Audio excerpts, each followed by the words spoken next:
के बाद एक माहिदा होता है कि 10 लोगों को छोड़ेंगे। 10 लोगों को कैसा छोड़ सकते हैं?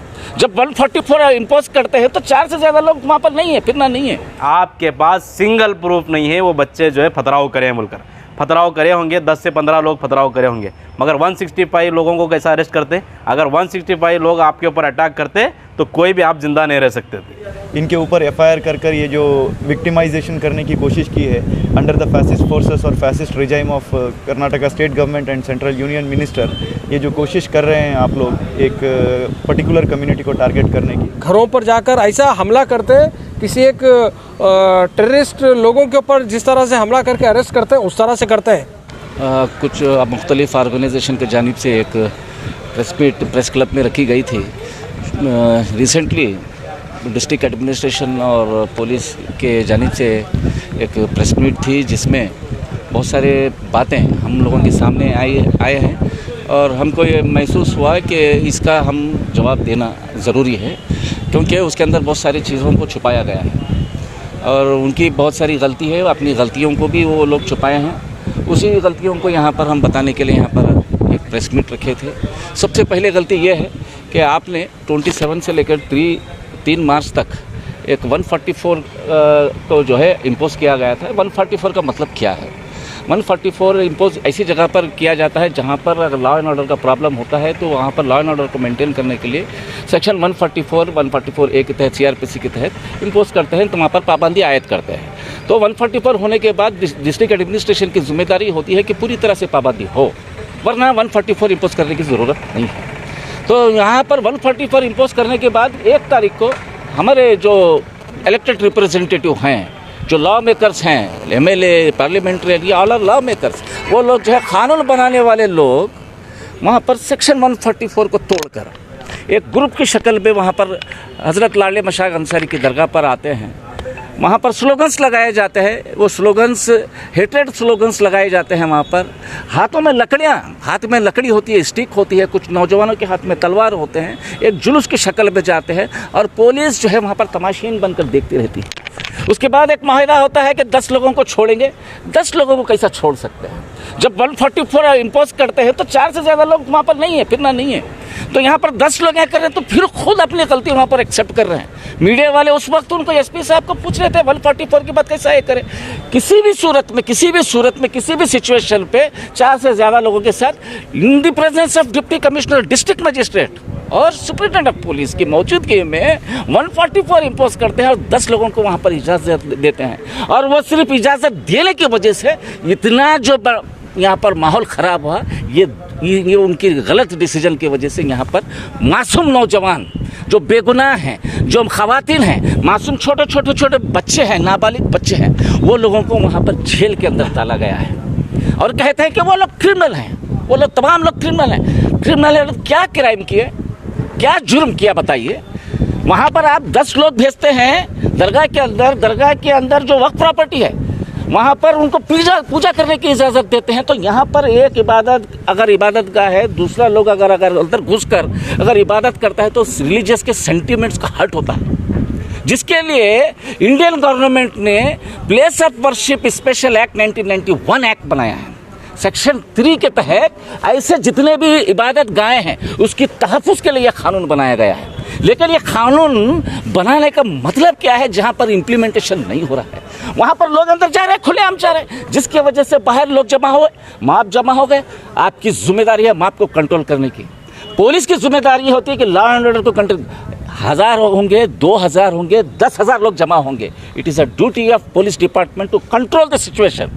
आप केस करने से कंट्रोल नहीं होता सिचुएशन, आप लाठी चार्ज करने से कंट्रोल सिचुएशन नहीं होता, क्योंकि आपकी सबसे बड़ी गलती वो 10 लोगों को वहाँ पर जो आने दिया है ना, वो सबसे बड़ी गलती है। अगर किसी एक पुलिस वाले के ऊपर अगर पत्थर अगर गिरता है, अगर उनको मामूली से चोट अगर लगती है तो 307 केस डालते हैं। सेक्शन 307 के अंदर करके 160 लोगों को अरेस्ट करके गिरफ्तार करके उनको तमाम लोगों को जेल के अंदर डालते हैं और कहते हैं कि ये पूरे क्रिमिनल्स हैं। कैसा क्रिमिनल्स होते हैं? औरतें हैं वहाँ पर, 9 औरतों को वहाँ पर गिरफ्तार किया गया, 20 नाबालिग बच्चों को वहाँ पर गिरफ्तार किया गया।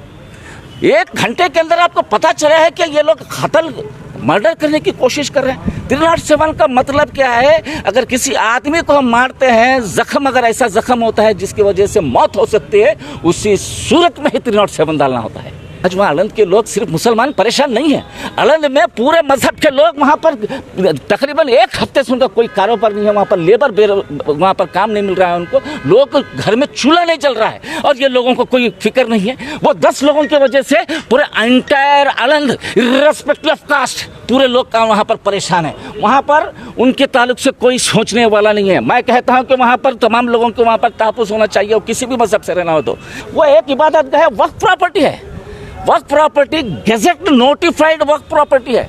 उसके अंदर दूसरी उसका कैरेक्टर चेंज नहीं कर सकते। वक्फ प्रॉपर्टी का एक मर्तबा डिक्लेयर अगर होता है तो उसका कैरेक्टर, उसका ऑब्जेक्ट जो वक्फ प्रॉपर्टी का ये करना होता है उसको तब्दील नहीं कर सकते। ये कानून कहता है। आप पढ़ना चाहिए, आप काबिल लोग हैं, हम काबिल लोग नहीं हैं। आप IAS IPS पास करने वाले, आप छोटे मोटे लोग हैं। हम आपको समझाने की कोशिश कर रहे हैं, समझे, बहुत अच्छी बात है। हम रिक्वेस्ट करते हैं जिला इंतजामिया से, आप अच्छे लोग, अच्छे ऑफिसर हैं, अच्छी सोच रखते होंगे, अच्छा जज्बा रखते होंगे, लेकिन इसका मतलब ये नहीं कि आप गलत हो रहा है आंख बंद करके नहीं बढ़ सकते। बेगुनाह लोग वहां पर जेल के अंदर, उसके बारे में आपको सोचना होगा। शुक्रिया। जॉइंट एक्शन कमेटी की तरफ से जो प्रेस कॉन्फ्रेंस इनेकाद किया गया, वो अलंद के अंदर जो हाल हुए हैं उसको हम सीधे सीधे परसिक्यूशन ऑफ मुस्लिम्स का नाम दे सकते हैं इसमें।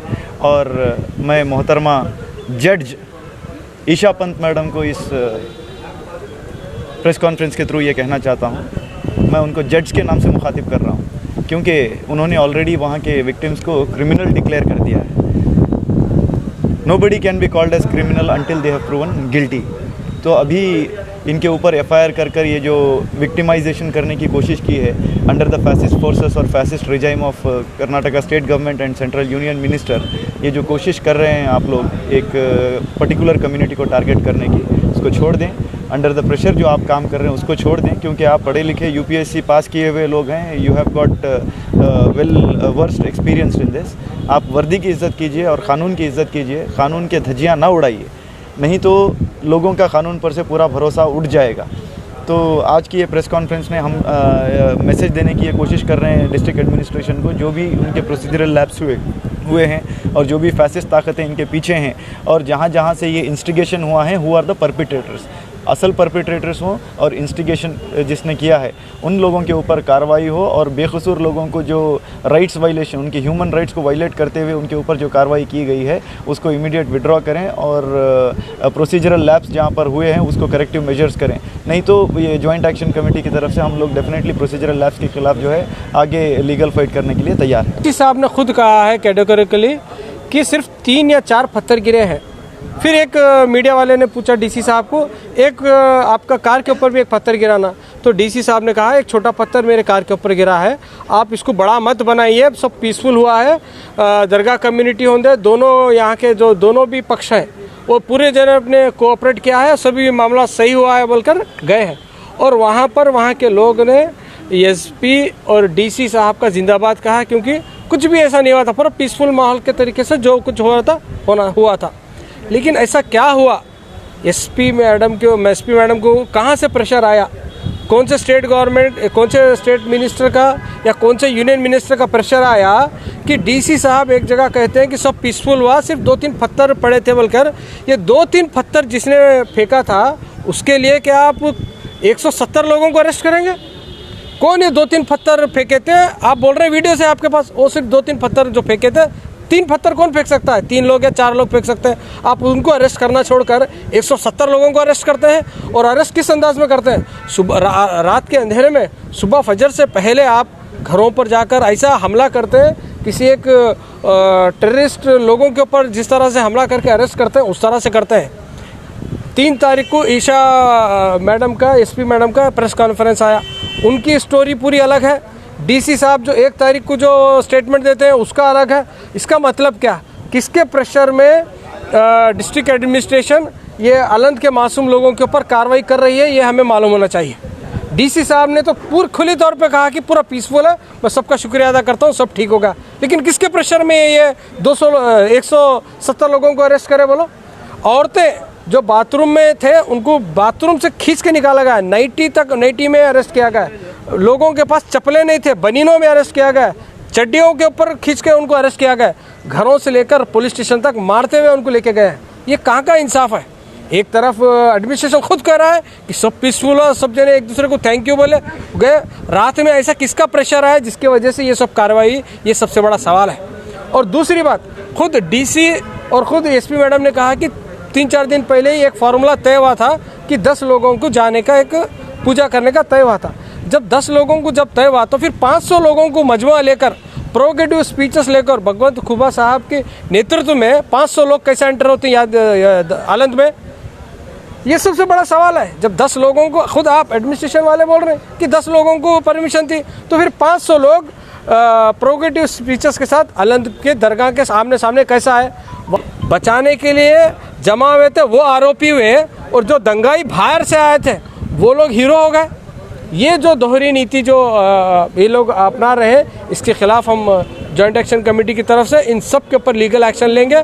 और जहाँ भी ये जो जेल में, बीदर के जेल में, बीजापुर के जेल में, रायचूर के जेल में, बल्लारी के जेल में जितने लोग भी मासूम लोगों को जेल में डाले हैं, जॉइंट एक्शन कमेटी और दीगर ऑर्गेनाइजेशन की तरफ से उनको लीगल एड दिया जा रहा है।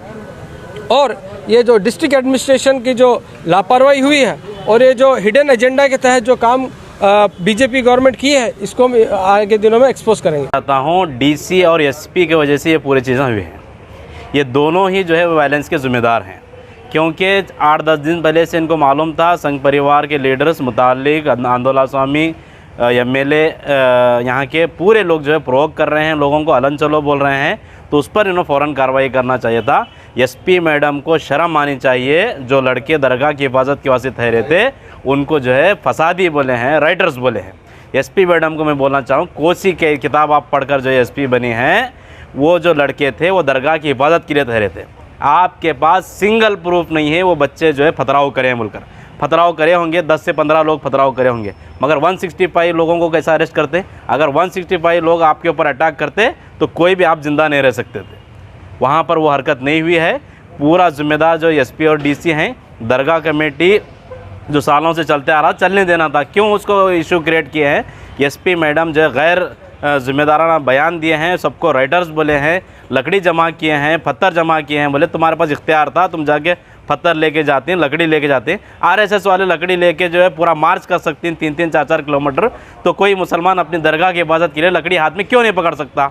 दरगाह कमेटी का इसके अंदर कोई कसूरवार नहीं है। एसपी मैडम और दिल्ली डिस्ट्रिक्ट एडमिनिस्ट्रेशन फेलियर की वजह से वो वायलेंट हुआ है। अगर डिस्ट्रिक्ट एडमिनिस्ट्रेशन वहाँ पर पूजा की इजाज़त नहीं देता, पूजा करने नहीं देता, तो वायलेंस भी नहीं होता, कोई भी नहीं होता। कोरोना के दरमियान 1-1 साल मस्जिद मंदिर बंद थे, कुछ भी नहीं हुआ। उसी दिन पूजा करने की ज़िद की वजह से जो है ये वायलेंस हुआ है। इंक्वायरी हो इसकी, एक high court retired high court जज को इसका चेयरमैन बनाया जाए, कमेटी बनाया जाए और ये पर्टिकुलर रियॉर्ड्स के ऊपर प्रॉपर इंक्वायरी की जाए, इन्वेस्टिगेशन की जाए।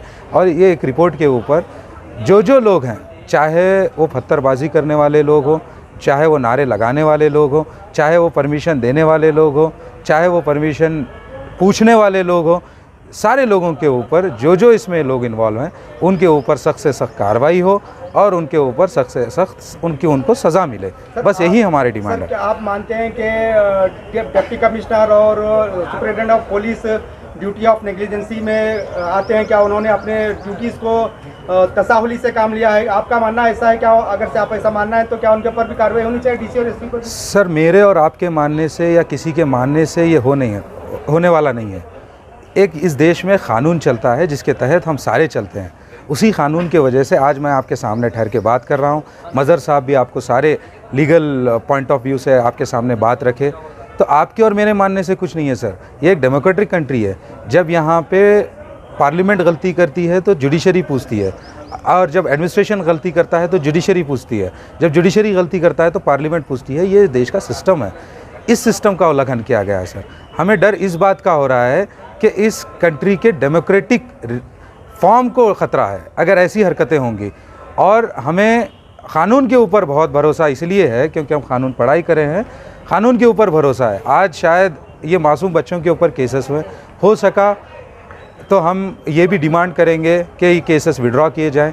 ऐसे बहुत सारे विक्टिम्स हैं। इन लोगों को आप क्रिमिनल्स नहीं, विक्टिम्स बोलना सही बेहतर समझता हूँ मैं।